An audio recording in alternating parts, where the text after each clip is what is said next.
श्री गणेशाय नमः। माघ माह के शुक्ल पक्ष की चतुर्थी को गणेश चतुर्थी का पर्व मनाया जाता है। यह पर्व भगवान श्री गणेश को समर्पित है। इस दिन माताएं अपने पुत्रों के सुख सौभाग्य और उनकी लंबी उम्र की कामना करती हैं। इस पर्व को और भी कई नामों से जाना जाता है, जैसे कि संकटी चतुर्थी, तिल चतुर्थी और माघी चतुर्थी। सनातन धर्म के जितने भी पर्व हैं, उनका धार्मिक महत्व के साथ साथ सामाजिक महत्व, बहुत बड़ा सामाजिक महत्व रखता है। जैसे कि गणेश चतुर्थी एक पुत्र का अपने माता पिता के प्रति सम्मान और एक माता का अपने पुत्र के प्रति प्रेम को प्रदर्शित करता है। एक कथा मिलती है इस विषय में कि एक बार सभी देवताओं के ऊपर कोई बड़ा संकट मंडरा रहा था। ऐसे में वो लोग भगवान शिव की शरण में गए कि प्रभु हमें इस संकट से हमारी सहायता करें। भगवान शिव ने अपने दोनों पुत्रों भगवान कार्तिकेय और भगवान श्री गणेश को अपने पास बुलाया और उन्होंने उनसे पूछा कि इस कार्य को कौन संपन्न कर सकता है। भगवान कार्तिकेय ने बोला कि मैं इस कार्य को संपन्न कर सकता हूँ।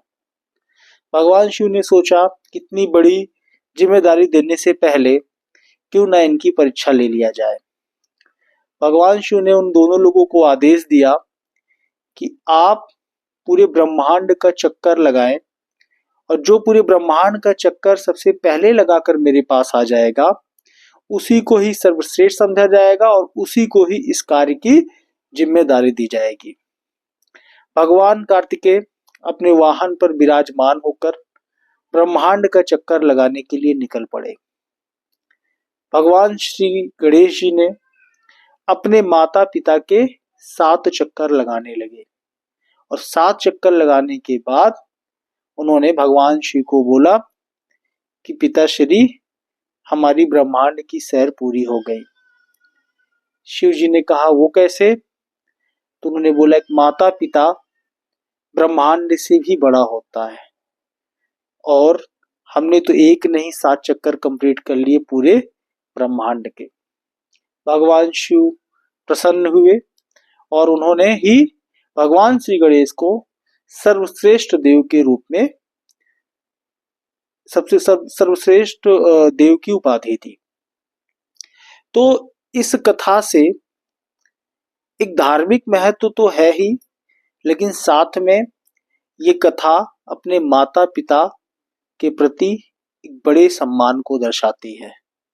तो इसीलिए मैं हमेशा कहता हूँ कि जो हमारे सनातन धर्म के जितने भी पर्व हैं वो धार्मिक, वैज्ञानिक और सामाजिक तीनों ही स्तरों में बहुत ही महान है और बहुत ही बड़े हैं।